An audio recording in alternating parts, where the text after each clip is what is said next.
أعوذ بالله من الشيطان الرجيم بسم الله الرحمن الرحيم Assalamu alaikum wa rahmatullahi wa barakatuhu.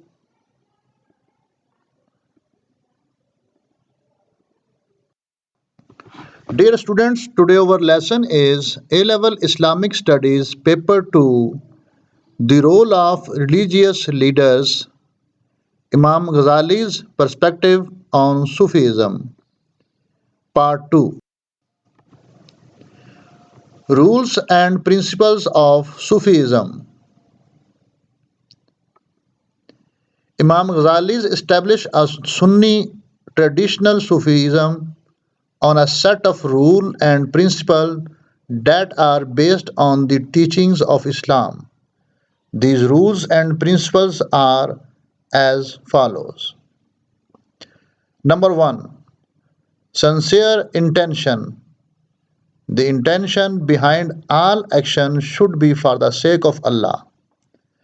The Messenger of Allah said, the value of an action depends on the intention behind it. A man will be rewarded only for what he intended. Number 2. Sincerity of worship. Worship should be done only for Allah and not for any other purpose. Once Hazrat Jibreel came in man form and asked different questions. It is very famous hadith. It is called also Hadith Jibreel. One of the questions was, inform me about Ihsan. The Messenger of Allah answered, it is that you should worship Allah as thought you could see Him. For thought you cannot see Him, yet He sees you. Number 3. Following the Sharia. Muslims should follow the teachings of Sharia in all aspects of their lives. The Messenger of Allah said, none of you truly believes until his desires are subservient to what which I have brought. Working by following, not by innovating, yani bid'ah or bidat. Muslims should follow the path of Prophet Muhammad sallallahu alaihi wasallam and his companions and avoid innovation. The Messenger of Allah said, so hold fast to my sunnah and examples of rightly guided caliph who will come after me. Obey to them and hold to it fast. High commitment to upholding the sunnah. Muslims should be committed to following the sunnah of Prophet Muhammad sallallahu alaihi wasallam. The Prophet Muhammad sallallahu alaihi wasallam said, verily Allah Almighty loves for you to perfect a good deed when you perform it. Number 6. Helplessness and humanity before Allah. Muslims should humble themselves before Allah and recognize their own weaknesses.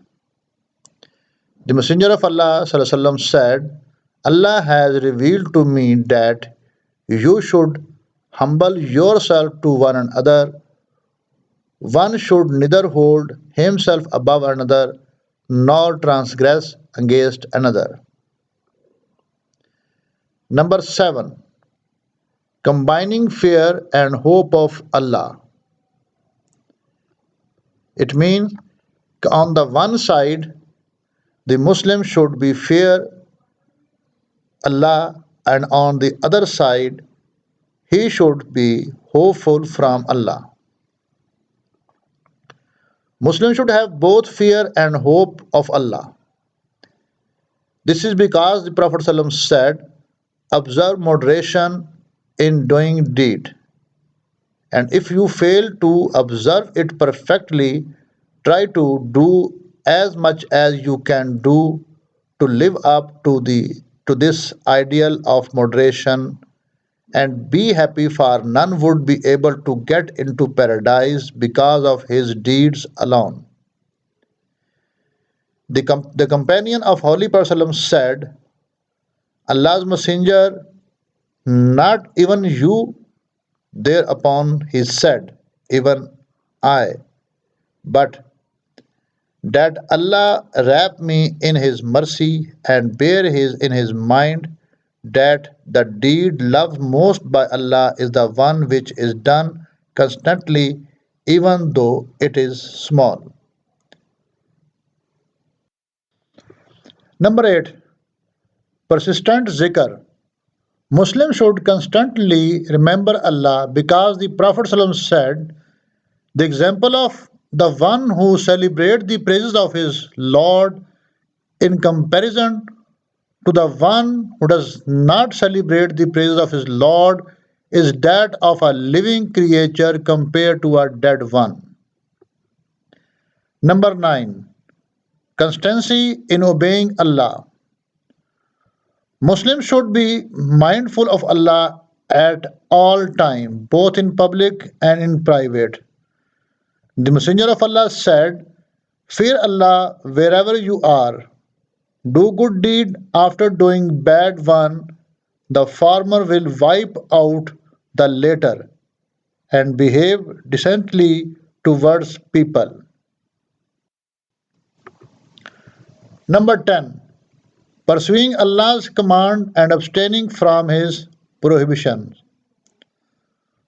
Muslims should obey Allah's command and avoid His prohibition, and that's what the Messenger of Allah stated. In the body there is a piece of flesh. The whole body is sound if it is sound. But if the whole body is corrupt, it is corrupt. It is the heart. These rules and principles are designed to help Muslim achieve spiritual enlightenment to live a life that is pleasing to Allah. They are based on the teaching of the Quran and Hadith, and they have been practiced by Muslims for centuries. Dear students, it is our lesson today. I hope you all understood. For more detail, you can consult this book.